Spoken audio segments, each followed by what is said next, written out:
Cookery சேனலை பார்த்து யார் வேணாலும் சமையல் பண்ணலாம். ஆனா சுவையான சமையல் பண்றது எப்படி? நான் இதயம் நல்லெண்ணெயில சமையல் பண்றேன். ஆஹா ஓஹோன்னு பாராட்டுறாங்க. நீங்களும் இதயம் நல்லெண்ணெயில சமையல் பண்ணுங்க, பாராட்ட வாங்குங்க. தினம் தோறும் வாங்குவே இதயம் இதயம். எஸ்ஐஆர் விஷயத்தை விவாதிக்க கூட்டத்தொடரின் தொடக்கத்தில் 2 நாள் வேலை நிறுத்தம் இருந்தது. இது பொதுமக்களிடையே ஒருவிதமான தவறான புரிதலையும் எண்ணத்தையும் உருவாக்கியது. பிஜேபி மற்றும் என்டிஏ உறுப்பினர்கள் விவாதத்திலிருந்து ஒருபோதும் ஓடி ஒளிய மாட்டோம், நாடாளுமன்ற விதிகளின்படி எந்த ஒரு பிரச்சனையையும் விவாதிக்க நாங்கள் தயாராக இருக்கிறோம். எதிர்க்கட்சிகள் இந்த விவாதம் நடக்க வேண்டும் என்று சொன்னபோது நாங்கள் வேண்டாம் என்று சொன்னோம். அதற்கு 2 காரணங்கள் இருந்தன. ஒன்று, எஸ்ஐஆர் குறித்து நாடாளுமன்றத்தில் விவாதிக்க முடியாது, ஏனென்றால் அதன் முழு பொறுப்பு இந்திய தேர்தல் ஆணையத்திடம் உள்ளது. இந்திய தேர்தல் ஆணையம் மற்றும் தேர்தல் ஆணையர் அரசாங்கத்தின் கீழ் வேலை செய்யவில்லை. ஒரு விவாதத்தில் சில கேள்விகள் எழுப்பப்பட்டால் அதற்கு யார் பதிலளிப்பார்கள்? தேர்தல் சீர்திருத்தங்கள் குறித்து விவாதிக்க தயாராக இருப்பதாக அவர்கள் கூறிய போது நாங்கள் உடனடியாக ஒப்புக்கொண்டோம். இன்று தேர்தல் சீர்திருத்தங்கள் குறித்து விவாதம் நடக்கிறது. ஆனால் பெரும்பாலான எதிர்க்கட்சி உறுப்பினர்கள் எஸ்ஐஆர் குறித்து மட்டுமே விவாதித்தனர். இந்த பொய் 4 மாதங்களாக பரப்பப்பட்டு வருகிறது. மேலும் நாட்டு மக்களை தவறாக வழிநடத்த முயற்சி மேற்கொள்ளப்பட்டுள்ளது. எஸ்ஐஆர் தொடர்பான அரசியலமைப்பு பிரிவுகள் மற்றும் கடந்த காலத்தில் செய்யப்பட்ட அனைத்து எஸ்ஐஆர்களையும் நான் ஆழமாக ஆய்வு செய்துள்ளேன். நான் இந்த சபை மூலம் காங்கிரஸ் கட்சியால் பரப்பப்பட்ட பொய்யை நாட்டு மக்களுக்கு எனது வாதங்களின் மூலம் பதிலளிக்க விரும்புகிறேன். நாட்டின் அரசியலமைப்பிலிருந்து தேர்தல் ஆணையம் உருவாக்கப்பட்டது. ஒரு வகையில் தேர்தல் ஆணையம் என்பது அரசியலமைப்பின் ஒரு பகுதி. அரசியலமைப்பிற்குள் தேர்தல் ஆணையம் உருவாக்கப்பட்டதிலிருந்து அதன் அதிகாரங்கள், தேர்தல் செயல்முறை, வாக்காளர் வரையறை மற்றும் வாக்காளர் பட்டியலை தயாரிப்பதற்கும் சீர்திருத்துவதற்கும் அதிகாரங்கள் குறித்து தெளிவான விதிகள் இருக்கின்றன. அந்த விதிகள் உருவாக்கப்பட்ட போது எங்கள் கட்சி கூட உருவாக்கப்படவில்லை. எனவே இந்த முழு தேர்தல் செயல்முறையும் அரசியலமைப்பிற்குள் விளக்கப்பட்டுள்ளது. நமது அரசியலமைப்பு சட்டம் சுதந்திரமான மற்றும் நியாயமான தேர்தல்களை நடத்துவதற்கான பொறுப்பை தேர்தல் ஆணையத்திற்கு வழங்கியுள்ளது. வாக்காளர் பட்டியலை உருவாக்குதல் மற்றும் வாக்காளர் பட்டியலின் திருத்தங்களை செய்தல் ஆகிய பொறுப்புகளும் தேர்தல் ஆணையத்திற்கு உண்டு. அரசியலமைப்பின் 324வது பிரிவு பகுதி 15இல் தேர்தல் ஆணையம் அமைத்தல், தேர்தல் ஆணையர் நியமனம், மக்களவை, மாநிலங்களவை, சட்டமன்றம், துணை ஜனாதிபதி மற்றும் ஜனாதிபதி இந்த அனைத்து தேர்தல்களின் முழு கட்டுப்பாடும் அரசியலமைப்பின் மூலம் தேர்தல் ஆணையருக்கு வழங்கப்பட்டுள்ளது. இப்போது 325வது பிரிவு தகுதியான வாக்காளர் எவரும் வாக்காளர் பட்டியலுக்கு வெளியே வைக்கப்படக்கூடாது என்று கூறுகிறது. 326வது பிரிவில் எஸ்ஐஆர் குறித்து தெளிவாக உள்ளது. வாக்காளரின் தகுதி, வாக்காளராக இருப்பதற்கான நிபந்தனைகள் அனைத்தும் உள்ளன. முதல் நிபந்தனை, வாக்காளர் இந்திய குடிமகனாக இருக்க வேண்டும், வெளிநாட்டவராக இருக்கக்கூடாது. இரண்டாவதாக, 18 வயதுக்கு மேற்பட்ட ஒரு நபர் வாக்காளராக முடியும். மூன்றாவதாக, மனநல குறைபாடு மற்றும் குற்றம், ஊழலில் ஈடுபட்டதற்காக வாக்களிக்க தகுதியற்றவர்கள். இந்த 3 தகுதி அளவுகோல்களின் அடிப்படையில் ஒருவர் இந்தியாவின் வாக்காளராக இருப்பார் என்று முடிவு செய்யப்படுகிறது. இந்த 3 விஷயங்களையும் யார் கவனித்துக் கொள்ள வேண்டும்? தலைமை தேர்தல் ஆணையரும் ஆணையர்களும் அதை பார்க்க வேண்டும். மேலும் 327இல் வாக்காளர் பட்டியல், பாராளுமன்றத்தின் அதிகார வரம்பு, தேர்தல் மேலாண்மை மற்றும் அதற்கான சட்டங்களை இயற்றுவதற்கான பரிந்துரைகளை வழங்குவதற்கான பாராளுமன்றத்தின் அதிகாரம் தேர்தல் ஆணையத்திற்கு வழங்கப்பட்டுள்ளது. நேற்று நமது உறுப்பினர் மணீஷ் திவாரி முழுமையான மறுமதிப்பீட்டிற்கு அதிகாரம் இல்லை என்று கூறினார். 327வது பிரிவு முழு அதிகாரத்தையும் தருகிறது. இந்த விளக்கத்தின் அடிப்படையில் வாக்காளர் பட்டியலை உருவாக்கும் உரிமை தேர்தல் ஆணையத்திற்கு உள்ளது. இப்போது அவர்கள் எஸ்ஐஆர் மீது கேள்விகளை எழுப்பியுள்ளனர். இன்று எஸ்ஐஆர் ஏன் நடக்கிறது என்று அவர்கள் கேட்கிறார்கள். நான் அவர்களுக்கு ஒரு சிறிய வரலாறு கூற விரும்புகின்றேன். நமது ஜனநாயக வரலாறு 1952இல் தொடங்கியது. முதல் தீவிர மறு ஆய்வு எஸ்ஐஆர் எப்போது நடந்தது? 1952இல். அந்த நேரத்தில் பிரதமர் யார்? ஜவஹர்லால் நேரு. அவர் எந்த கட்சியைச் சேர்ந்தவர்? காங்கிரஸ் கட்சி. இரண்டாவது எப்போது? 1957. அப்போதும் ஜவஹர்லால் நேரு பிரதமராக இருந்தார். மூன்றாவது 1961இல் நடந்தது. அப்போதும் ஜவஹர்லால் நேரு தான் பிரதமர். 65 மற்றும் 66இல் மீண்டும் நடந்தது. அந்த சமயத்திலும் காங்கிரஸ் கட்சியை சேர்ந்த ஸ்ரீ லால் பகதூர் சாஸ்திரி பிரதமராக இருந்தார். 83 மற்றும் 84இல் மறுபடி நடந்தது. அப்பொழுது காங்கிரஸ் கட்சியை சேர்ந்த இந்திராஜி பிரதமராக இருந்தார். 87 மற்றும் 89 நடந்தது. அப்பொழுது காங்கிரஸ் கட்சியை சேர்ந்த ராஜீவ் காந்தி பிரதமராக இருந்தார். 92, 93, 95 நடந்தது. அப்பொழுது காங்கிரஸ் கட்சியை சேர்ந்த நரசிம்மராவ் இருந்தார். 2002 மற்றும் 2003 நடந்தது. அப்பொழுது ஸ்ரீ அடல் பிகாரி வாஜ்பாய் பிரதமராக இருந்தார். தீவிர மறு ஆய்வு 2004 முடிந்தது. அந்த சமயத்தில் டாக்டர் மன்மோகன் சிங்ஜி பிரதமராக இருந்தார். ஆக 2, 3, 4 தீவிர மறு ஆய்வு ஒரு SIR செய்யப்பட்டது. அதில் 2 வருடங்கள் பாஜகவை சேர்ந்த வாஜ்பாய் பிரதமராக இருந்தார். 1 வருடம் டாக்டர் மன்மோகன் சிங் பிரதமராக இருந்தார். 2004க்கு பிறகு 2025 ஒரு ஆழமான ஆய்வு நடக்கிறது. இந்த நேரத்தில் நாங்கள் இருக்கிறோம். SIR செயல்முறையின் இந்த முழு ஆழமான ஆய்வை 2004 வரை எந்த கட்சியும் எதிர்க்கவில்லை. ஏனென்றால் இது தேர்தலை புனிதமாக வைத்திருக்கும் செயல்முறை. தேர்தல் மற்றும் ஜனநாயகத்தின் நோக்கங்களை ஆரோக்கியமாக வைத்திருக்கும் செயல்முறை.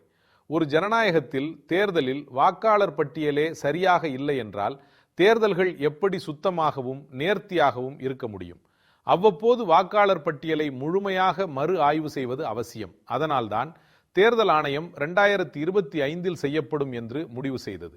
2010 தேர்தல் ஆணையர் ஒருவர், தேர்தல் நடத்தும் அதிகாரி, வாக்காளர் பட்டியலில் இருந்து பெயர்களை நீக்க வாக்காளருக்கு உரிமை இல்லை என்று முடிவு செய்தார். யாராவது இறந்த பிறகும் பெயர்கள் நீக்கப்படவில்லை. ஒருவர் ஒரு பகுதியில் இருந்து இன்னொரு பகுதிக்கு சென்றாலும் பெயர்கள் நீக்கப்படவில்லை. 2010 ஒருவரின் பெயரை நீக்க முடியாத நிலை இருந்தது.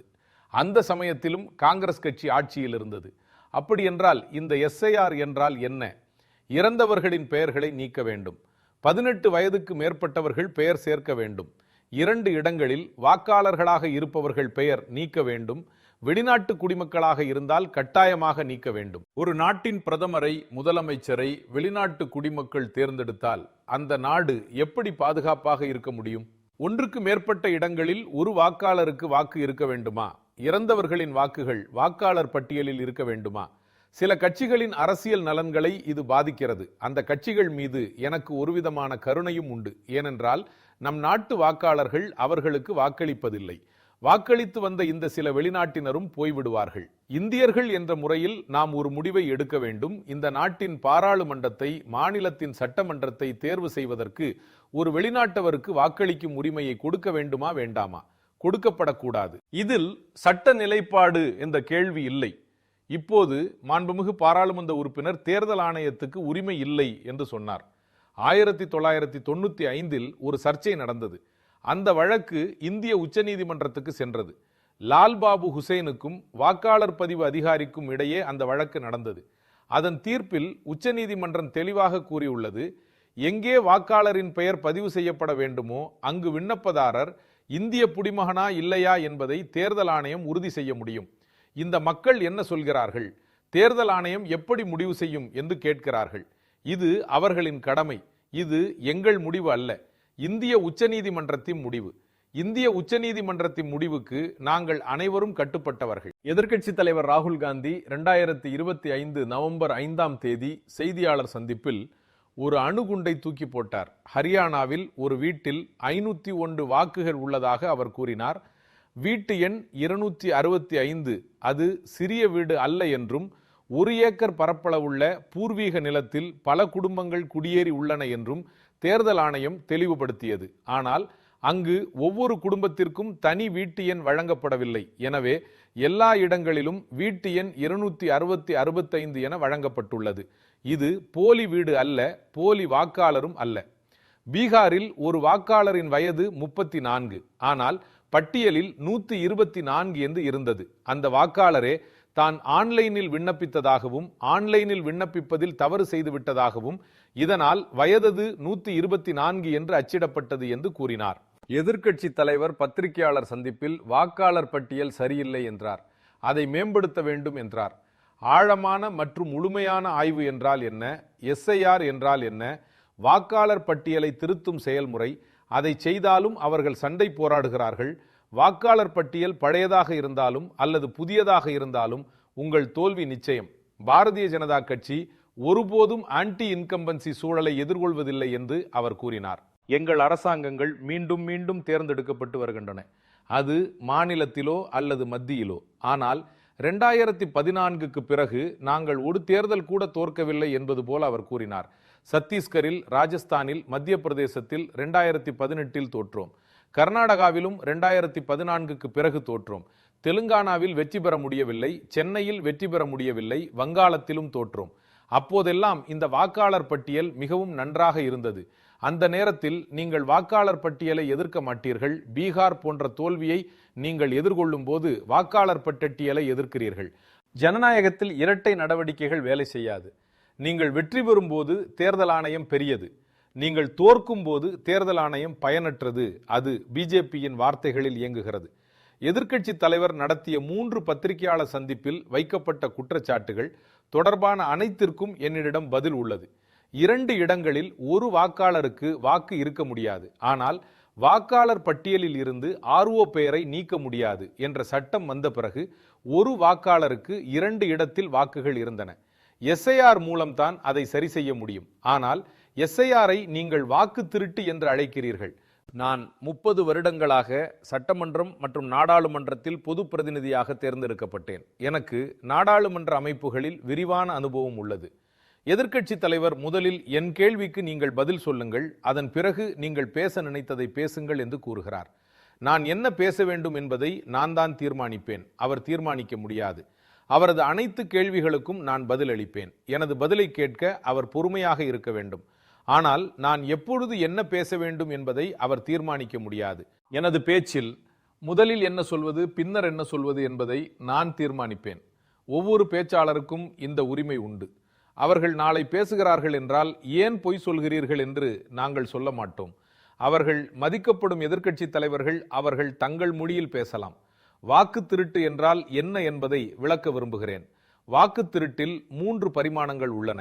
1, வாக்கு அளிக்க தகுதியில்லாதவர்கள் வாக்களித்தால் அது வாக்கு திருட்டு. 2வதாக, நீங்கள் தவறான வழியில் தேர்தலில் வெற்றி பெற்றால் அது வாக்கு திருட்டு என்று கருதப்படும். 3வதாக, நீங்கள் சட்டத்திற்கு புறம்பாக வெற்றி பெற்று ஒரு பதவியை பெறுகிறீர்கள், அப்போது அது வாக்கு திருட்டு. இப்போது நான் உங்களுக்கு 3 வாக்கு திருட்டு சம்பவங்களை பற்றி சொல்ல விரும்புகிறேன். முதல் சம்பவம் என்னவென்றால், சுதந்திரத்திற்கு பிறகு நாட்டின் பிரதமர் யார் என்று தீர்மானிக்கப்பட வேண்டும். அதை அக்காலத்திய அனைத்து மாகாணங்களின் காங்கிரஸ் தலைவர்கள்தான் தீர்மானிக்க வேண்டும். அப்போது ஸ்ரீ சர்தார் படேலுக்கு 28 வாக்குகளும் ஜவஹர்லால் நேருஜிக்கு 2 வாக்குகளும் கிடைத்தன. ஆனால் நேரு பிரதமராக பதவியேற்றார். இத்தகைய வாக்கு திருட்டு மீண்டும் நடந்திருக்கிறது. திருமதி இந்திரா காந்தி ரேபரேலியிலிருந்து தேர்ந்தெடுக்கப்பட்டார். திரு ராஜ் நாராயண் என்பவர் அலகாபாத் உயர் நீதிமன்றத்தில் தேர்தல் விதிமுறைகளின்படி நடக்கவில்லை என்று வழக்கு தொடர்ந்தார். அலகாபாத் உயர் நீதிமன்றம் திருமதி காந்தி சரியான முறையில் தேர்தலில் வெற்றி பெறவில்லை என்று தீர்ப்பளித்தது. இதுவும் மிகப்பெரிய வாக்கு திருட்டு. அதன் பிறகு என்ன நடந்தது? அதன் பிறகு அந்த வாக்கு திருட்டை மறைக்க பாராளுமன்றத்தில் ஒரு புதிய சட்டத்தை கொண்டு வந்தனர். பிரதமருக்கு எதிராக எந்த வழக்கும் தாக்கல் செய்ய முடியாது. நான் எதிர்க்கட்சி தலைவரிடம் கேட்க விரும்புவது, நீங்கள் தேர்தல் ஆணையத்திற்கு இம்யூனிட்டி யார் கொடுத்தது என்று கேட்கிறீர்கள். திருமதி காந்திக்கு யார் அந்த இம்யூனிட்டியை கொடுத்தது என்று நீங்கள் சொல்ல வேண்டும். மாண்புமிகு எதிர்க்கட்சி தலைவர் தேர்தல் ஆணையர்களுக்கு நீங்கள் விலக்கு அளித்துள்ளீர்கள் என்று கூறினார். அவர்களின் குற்றச்சாட்டு உண்மை இல்லை. ஆனால் நாங்கள் தேர்தல் ஆணையத்திற்கு விலக்கு அளித்தோம் என்று வைத்துக் கொள்வோம். திருமதி காந்தி தனக்குத்தானே விலக்கு அளித்தார். அதை அரசியலமைப்பு சவால் செய்த போது அந்த வழக்கில் வெற்றி பெற 4வது இடத்தில் இருந்த நீதிபதியை தலைமை நீதிபதியாக ஆக்கினார். இது வரலாறு. அதை யார் மறுக்க முடியும்? அவர்களுக்கு வரலாறு யாரும் கற்பிப்பதில்லை. உச்ச நீதிமன்றம் மற்றும் பாராளுமன்றத்தில் இது பதிவு செய்யப்பட்ட ஒரு வரலாறு. பீகாரில் அவசர நிலைக்கு எதிராக எத்தனை பேர் தங்கள் வாழ்நாள் முழுவதும் போராடி சிறைக்கு சென்றார்கள். லட்சக்கணக்கான மக்கள் இருக்கிறார்கள். 3வது வாக்கு திருட்டு. நான் முன்பே கூறினேன், வாக்களிக்க தகுதியற்றவர்கள் ஓட்டு போடுவது குறித்து. இப்போது டெல்லியின் சிவில் நீதிமன்றத்தில் ஒரு வழக்கு வந்துள்ளது. அது சோனியா காந்தி இந்தியாவின் குடிமகனாக ஆவதற்கு முன்பே தேர்தலில் வாக்களித்துள்ளார் என்பதுதான். நான் உண்மையை தான் கூறுகிறேன். அவர்கள் பேச நினைத்தால் பேச வேண்டியது நீதிமன்றத்தில், இங்கு அல்ல. டெல்லி நீதிமன்றத்தில் வழக்கு போடப்பட்டுள்ளது என்று மட்டுமே சொன்னேன். நான் எந்த முடிவையும் எடுக்கவில்லை. முடிவை எடுங்கள் என்று சொன்னேன். நீதிமன்றம் அவர்கள் நோட்டீஸுக்கு பதில் அளிக்கும் போது முடிவை வழங்கும். அப்போது நான் மீண்டும் விளக்குகிறேன். நாங்களும் எதிர்க்கட்சியில் அமர்ந்திருக்கிறோம். நாங்கள் வென்றதை விட அதிக தேர்தல்களில் தோல்வி அடைந்துள்ளோம். எங்களுக்கு கிட்டத்தட்ட முக்கால்வாசி வாழ்க்கை எதிர்க்கட்சியில் கழிந்தது. மாநிலமாக இருந்தாலும் சரி, மத்திய அரசாக இருந்தாலும் சரி, நாங்கள் பல தேர்தல்களை கண்டிருக்கிறோம். நாங்கள் தேர்தல் ஆணையரையோ அல்லது தேர்தல் ஆணையத்தையோ குற்றம் சாட்டவில்லை. திருமதி மம்தா பானர்ஜி, ஸ்டாலின்ஜி, PT சதீஷ் சஞ்சீவ், ஸ்ரீ ராகுல் காந்தி, மல்லிகார்ஜுன் கார்கேஜி, அகிலேஷ் யாதவ்ஜி, V சிவன்குட்டி, ஹேமந்த் சோரன்ஜி அனைவரும் தேர்தல் ஆணையத்தின் மீது குற்றம் சாட்டினர். முன்னதாக காங்கிரஸ் கட்சியில் மட்டுமே இது போன்ற பாரம்பரியம் இருந்தது. ஆனால் இப்போது அதன் கூட்டணி கட்சிகளும் அதை செய்கிறார்கள். தேர்தல் ஆணையம் நடுநிலைத்தன்மையுடன் தேர்தலை நடத்த உருவாக்கப்பட்டது. எந்த அரசியல் கட்சியும் அதன் அங்கீகாரத்தை வழங்கவில்லை. நமது அரசியலமைப்பு அதை வழங்கியுள்ளது. இது ஒரு அரசியலமைப்பு செயல்முறை. இந்த அரசியலமைப்பு செயல்முறையை கேள்விக்குள்ளாக்கி தேவையற்ற குற்றச்சாட்டுகளை செய்வதன் மூலம் நீங்கள் தேர்தல் ஆணையத்தின் நடுநிலைத்தன்மையை கேள்விக்குள்ளாக்குகிறீர்கள். நீங்கள் அரசாங்கத்தை குற்றம் சாட்டுவதாக நினைத்து உலகத்தின் முன் நம் நாட்டின் ஜனநாயகத்தின் நம்பகத்தன்மையை கேள்விக்குள்ளாக்குகிறீர்கள். இந்திய வாக்காளர்களுக்கு எந்த கேள்வியும் இல்லை, அவர்களது மனதில் எந்த சந்தேகமும் இல்லை. எதிர்க்கட்சி தலைவர் வாக்கு திருட்டு என்று கூறிக்கொண்டே இருந்தார். ஆனால் பீகாரில் 2/3 பங்கு பெரும்பான்மையுடன் நாங்கள் வெற்றி பெற்றோம். ஒரு புதிய பாரம்பரியம் தொடங்கியுள்ளது. தேர்தலில் வெற்றி பெறவில்லை என்றால் தேர்தல் ஆணையத்தை அவதூறு செய்யுங்கள், தேர்தல் செயல்முறையை அவதூறு செய்யுங்கள், வாக்காளர் பட்டியலை அவதூறு செய்யுங்கள். இது நமது ஜனநாயகத்திற்கு பயனளிக்காது. அவர்கள் தேர்தலில் வெற்றி பெற்றதாக கூறும்போது நாங்கள் எதுவும் சொல்லுவதில்லை. ஒரு புள்ளி விவரத்தை வழங்க விரும்புகிறேன். 2014 திரு நரேந்திர மோடி இந்த நாட்டின் பிரதமரானதிலிருந்து அவர்களுக்கு ஆட்சேபனைகள் இருந்தன. NDA என்னவெல்லாம் வென்றது? நாங்கள் 3 மக்களவை தேர்தல்களில் வெற்றி பெற்றோம், 41 சட்டமன்ற தேர்தல்களில் வெற்றி பெற்றோம். ஆனால் அவர்கள் கூட 30 தேர்தல்களில் வெற்றி பெற்றனர். வெவ்வேறு சட்டமன்றங்களில் 30 இடங்களில் வாக்காளர் பட்டியல் சரியாக இல்லை என்றால் ஏன் பதவி பிரமாணம் எடுக்கப்பட்டது? ஏன் தேர்தல் நடந்தது? நாட்டு மக்களுக்கு சொல்லுங்கள். திரு ராகுல் காந்தி அவர்கள் தேர்ந்தெடுக்கப்பட்ட வயநாடு வாக்காளர் பட்டியலிலும் எனது கட்சி செய்தியாளர் மாநாடு நடத்தி இந்த மாதிரியான குளறுபடி பற்றி கூறியுள்ளார். இதற்கு அவர்கள் பதில் சொல்ல மாட்டார்கள். அமேதி பற்றி நாங்கள் கூறியுள்ளோம். இதற்கும் அவர்கள் பதில் சொல்ல மாட்டார்கள். வாக்காளர் பட்டியல் சரியில்லை என்று வைத்துக் கொள்வோம். அப்படியானால் SIR என்பது வாக்காளர் பட்டியலை சீர்திருத்தும் செயல்முறையே ஆகும். இப்போது உங்கள் BLA இதில் ஒத்துழைப்பதில்லை. அவரது புறக்கணிப்பை நீங்கள் அறிவிக்கிறீர்கள். உங்கள் மாநில அரசுகள் குறைவான உதவியை வழங்குகின்றன. எனவே வாக்காளர் பட்டியல் எப்படி தூய்மைப்படுத்தப்படும்? தேர்தல் ஆணையம் நீங்கள் கேட்பதைத்தான் செய்கிறது. வாக்காளர் பட்டியலை சரி செய்ய வேண்டும் என்பதுதான் உங்கள் கோரிக்கை. தேர்தல் ஆணையம் அதைத்தான் செய்கிறது. பத்திரிகையாளர் சந்திப்பில் ஏதாவது பத்திரிகையாளர் அவர்களுக்கு விரும்பாத ஒரு கேள்வியை கேட்டால் நீங்கள் ஒரு BJP ஏஜென்ட் என்று கூறுகிறார்கள். கேள்வி எதுவாக இருந்தாலும் அதை எடுத்துக்கொள்ள வேண்டும். பத்திரிகையாளர்கள் BJP முகவர்கள் அல்ல. ஜனநாயகத்தில் உங்களுக்கு பிடித்தது போல் பத்திரிகையாளர்கள் கேள்வி கேட்க முடியாது. இது அவசர நிலை அல்ல. பத்திரிகையாளர் யாராவது கேள்வி கேட்டால் BJP ஏஜென்ட் என்று சொல்கிறார்கள். வழக்குகள் வரும்போது நீதிபதியை குற்றம் சாட்டுகிறார்கள். தேர்தல் வரும்போது EVM-ஐ குற்றம் சாட்டுகிறார்கள். EVM குறித்து இப்பொழுது வாதம் செய்ய முடியவில்லை. அதனால் அவர்கள் வாக்கு திருட்டு என்ற பிரச்சனையை கொண்டு வருகிறார்கள். பீகாரில் வாக்கு திருட்டு பிரச்சனையை கொண்டு வந்து யாத்திரை சென்றார்கள். அப்படியும் அங்கு தோற்றுவிட்டார்கள். தோற்பதற்கான காரணம் EVM மற்றும் வாக்காளர் பட்டியல் அல்ல, உங்கள் தலைமை. அவர்களை கேள்வி கேட்க யாரும் இல்லை. ஆனால் ஒரு நாள் காங்கிரஸ் தொண்டர்கள் அவர்களிடம் இத்தனை தேர்தல்கள் எப்படி தோற்றீர்கள் என்று கேட்பார்கள். சுதந்திரம் அடைந்து இத்தனை ஆண்டுகளில் நீதிபதி ஒரு தீர்ப்பு வழங்கியதற்காக நீதிபதியின் மீது இம்பீச்மென்ட் கொண்டு வருகிறார்கள். அவர்கள் தங்கள் வாக்கு வங்கியை நிவர்த்தி செய்ய இம்பீச்மென்ட் கொண்டு வருகிறார்கள்.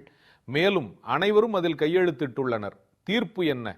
ஒரு மலையின் உச்சியில் விளக்கு ஏற்றப்பட வேண்டும். அதை சொன்னதற்கு நீதிபதியின் மீது இம்பீச்மென்ட் கொண்டு வருகிறார்கள்.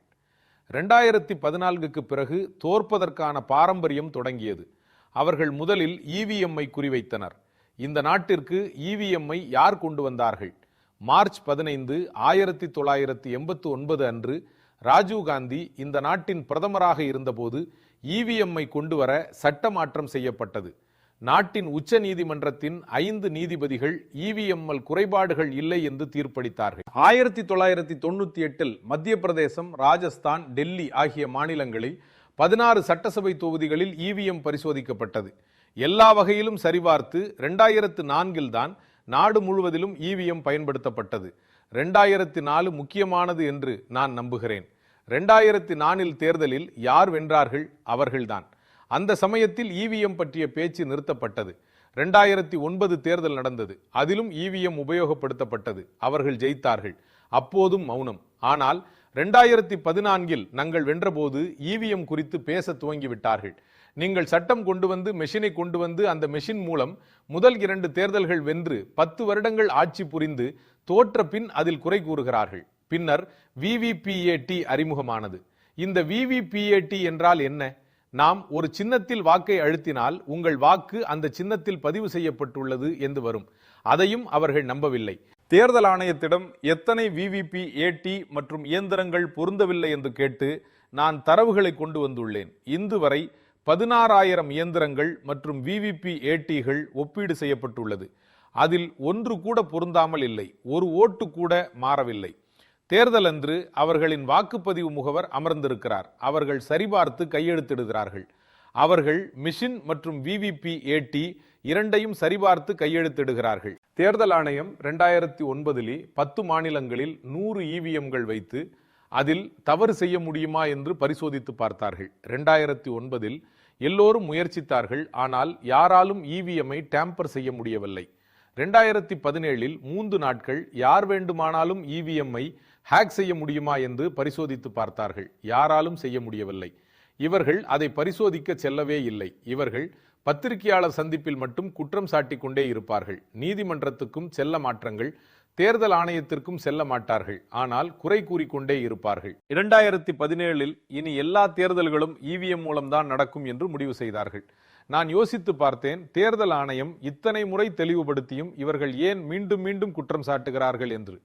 பிறகுதான் தெரிந்தது, பீகாரில், உத்தரப்பிரதேசில் இவர்கள் வென்றபோது வாக்கு பெட்டிகளை ஹைஜாக் செய்து வெற்றி பெற்று இருக்கிறார்கள்.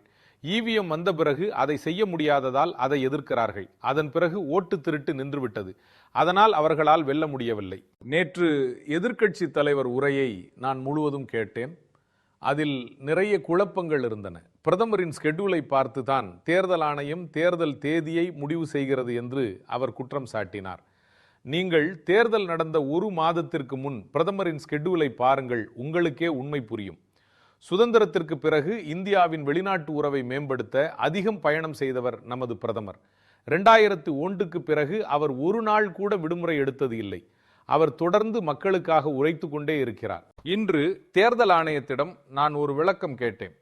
2014க்கு பிறகு தேர்தல் சீர்திருத்தம் செய்வதற்கு எத்தனை விண்ணப்பங்கள் வந்தன என்று விசாரித்தேன்.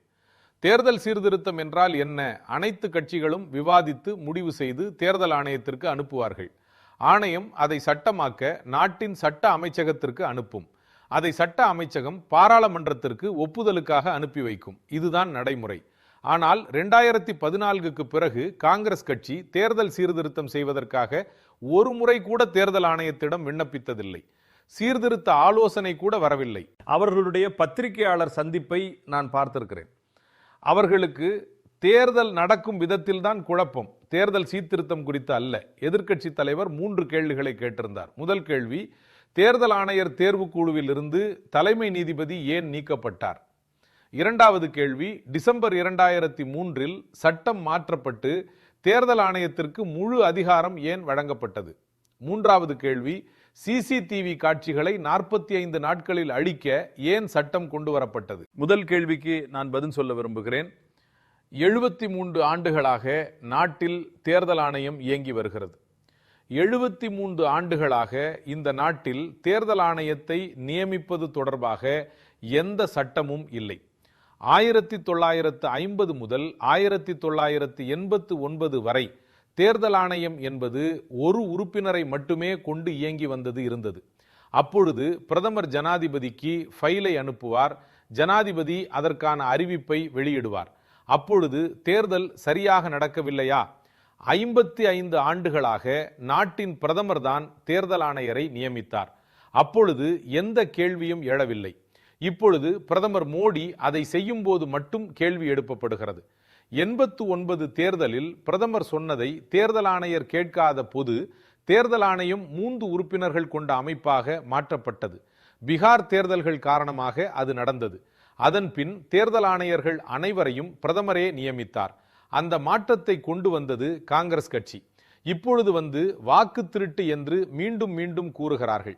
பின்னர் 2023 அனூப் பரன்வால் இந்திய அரசுக்கு எதிராக ஒரு வழக்கு தொடர்ந்தார். அதில் உச்சநீதிமன்றம் தேர்தல் ஆணையத்தின் நியமனம் இன்னும் கொஞ்சம் வெளிப்படையாக இருக்க வேண்டும் என்று கூறியது. அது ஒரு உத்தரவு அல்ல, பரிந்துரைதான். எங்கள் சொலிசிட்டர் ஜெனரல் அதற்கு ஒப்புதல் அளித்தார். இது சட்டமாக இயற்ற கால அவகாசம் கேட்டார். அதுவரை பிரதமர், எதிர்க்கட்சி தலைவர் மற்றும் பிரதமரால் பரிந்துரைக்கப்பட்ட மத்திய அமைச்சரவை அமைச்சர் ஆகியோர் சேர்ந்து இந்திய தலைமை நீதிபதி தலைமையில் தேர்தல் ஆணையரை தேர்வு செய்வார்கள் என்று நிர்ணயிக்கப்பட்டது. 2023 அந்த சட்டம் இயற்றப்பட்டது. இப்பொழுது அவர்கள் 3 ஒருவர்தான் நாங்கள் நியமிக்கப்பட்ட நபர் என்று கூறுகிறார். ஆனால் அவர்கள் காலத்தில் முழு அதிகாரமும் ஆட்சி செய்பவர்கள் கையில்தான் இருந்தது. அவர்கள் ஆட்சி செய்த போது எதிர்க்கட்சிகள் ஆலோசனை இல்லாமல் ஆளும் கட்சி மட்டுமே முடிவு செய்து தேர்தல் ஆணையரை நியமித்தது. தேர்தல் ஆணையரை தேர்வு செய்வதில் எங்கள் கட்சியை சேர்ந்த 2 இருப்பதாக நீங்கள் குற்றம் சாட்டுகிறீர்கள். நாங்கள் அந்த அதிகாரத்தை எடுத்துக்கொள்ளவில்லை.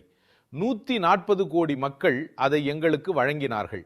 முழு அதிகாரத்தையும் நீங்களே வைத்திருந்தீர்கள். நாங்கள் இப்பொழுது அதை பகிர்ந்து கொடுக்கிறோம். 45 நாட்களுக்கு பிறகு சிசிடிவி காட்சிகள் அழிக்கப்படுவது குறித்து கேள்வி எழுப்பினார். 1991 மக்கள் பிரதிநிதித்துவ சட்டப்படி தேர்தல் முடிவு குறித்து நீங்கள் 45 நாட்களுக்குள் மனு தாக்கல் செய்ய முடியும். அதற்கு பின் செய்ய முடியாது. அப்பொழுது சிசிடிவி இல்லை. இப்பொழுது அதே அடிப்படையில் தான் தேர்தல் ஆணையம் 45 நாட்களுக்கு பிறகு சிசிடிவி காட்சிகளை அழித்து விடுகிறது. சிசிடிவி வந்த பிறகு தேர்தல் ஆணையம் இந்த பதிவு ஒரு அரசியலமைப்பு ஆவணம் அல்ல, இது ஒரு உள் ஆவணம் என்று மிக தெளிவாக கூறியுள்ளது. சிசிடிவி தேர்தல் சரியாக நடந்ததா இல்லையா என்பதை பார்க்க மட்டுமே உபயோகிக்கப்படுகிறது. எப்படியும் தேர்தல் முடிவை எதிர்த்து நீங்கள் 45 நாட்களுக்குள் தான் மனு தாக்கல் செய்ய முடியும். அப்படி செய்யும் போது அந்த சிசிடிவி பதிவு உங்களுக்கு கிடைத்துவிடும். அப்படி இருக்க 45 நாட்களுக்கு மேல் அதை வைத்திருப்பதில் என்ன பயன்? நீதிமன்றங்களுக்கு செல்லாமல் பத்திரிகையாளர் சந்திப்பிலேயே அனைத்து கேள்விகளுக்கும் பதில் கிடைத்துவிடும் என்று அவர்கள் நினைக்கிறார்கள். இதை எதையுமே செய்யாமல் நீங்கள் வாக்கு திருட்டு என்று மட்டும் கூறுகிறீர்கள். நம் நாட்டின் நம்பத்தன்மையை கேள்விக்குள்ளாக்க முடியாது. 2023 ஒரு சட்டத்தை இயற்றி ஈசிக்கு முழு அதிகாரத்தையும் கொடுத்து விட்டோம் என்று கூறினார். ஆனால் 1950 இருந்தே அது அப்படிதான் இருந்தது. நாங்கள் எந்த அதிகாரத்தையும் கூடுதலாக கொடுக்கவில்லை. 1951 ஆண்டு மக்கள் பிரதிநிதித்துவ சட்டத்தை மட்டுமே திருத்தினோம். இத்தனை வழக்கறிஞர்கள் ராஜ்யசபாவில் இருக்கிறார்கள். அவர்களுக்கு தெரியாதா? நான் இந்த உரையை தயாரிக்கும் பொழுது இவை அனைத்தும் இவ்வளவு தெளிவாக இருக்கிறதே, இதில் எப்படி குழப்பம் வர முடியும் என்று யோசித்தேன். சட்டவிரோதமாக ஊடுருவியவர்களை வாக்காளர் பட்டியலில் சேர்ப்பதுதான் அவர்களின் முக்கிய குறிக்கோள். இவர்கள் எத்தனை முறை வெளிநடப்பு செய்தாலும் சட்டவிரோதமாக ஊடுருவியவர் ஒருவரை கூட வாக்களிக்க அனுமதிக்க மாட்டோம். அப்படி வந்தவர்களை முதலில் டிடெக்ட் செய்து, பிறகு டெலீட் செய்து, கடைசியாக டிபோர்ட் செய்வதே எங்கள் குறிக்கோள். நான் இவர்களை பற்றியோ காங்கிரஸ் கட்சியை பற்றியோ பேசவில்லை. சட்டவிரோதமாக ஊடுருவியவர்களை பற்றி பேசும்போது இவர்கள் ஏன் வெளிநடப்பு செய்கிறார்கள் என்று எனக்கு புரியவில்லை. நான் ஸ்ரீ ஜவஹர்லால் நேரு பற்றி, இந்திரா காந்தி பற்றி, அவரது தந்தை பற்றி, சோனியாஜி பற்றி பேசும்போது அவர்கள் வெளிநடப்பு செய்திருந்தால் அதில் ஒரு லாஜிக் இருந்திருக்கும். ஆனால் இப்பொழுது செய்கிறார்கள். எங்கள் policy detect, delete and depot. ஆனால் அவர்கள் பாலிசி அப்படி வந்தவர்களை வாக்காளர் பட்டியலில் சேர்த்து அவர்களை வாக்களிக்க வைப்பதுதான். அப்படி செய்தால் அது நாட்டிற்கு பெரும் அச்சுறுத்தலை ஏற்படுத்தும். இந்த நாடு ஒரு காலத்தில் மக்கள் தொகை அடிப்படையில் பிரிக்கப்பட்டது. இந்த நாட்டின் பிரிவினையை வரும் தலைமுறையினரும் பார்க்க நாங்கள் விரும்பவில்லை. எனவே இந்த நாட்டிலிருந்து ஊடுருவலை தடுத்து நிறுத்த வேண்டியது மிகவும் முக்கியம். இந்தியா வங்கதேசம் எல்லையில் ஊடுருவல் நடப்பதாக அவர்கள் கூறினார்கள்.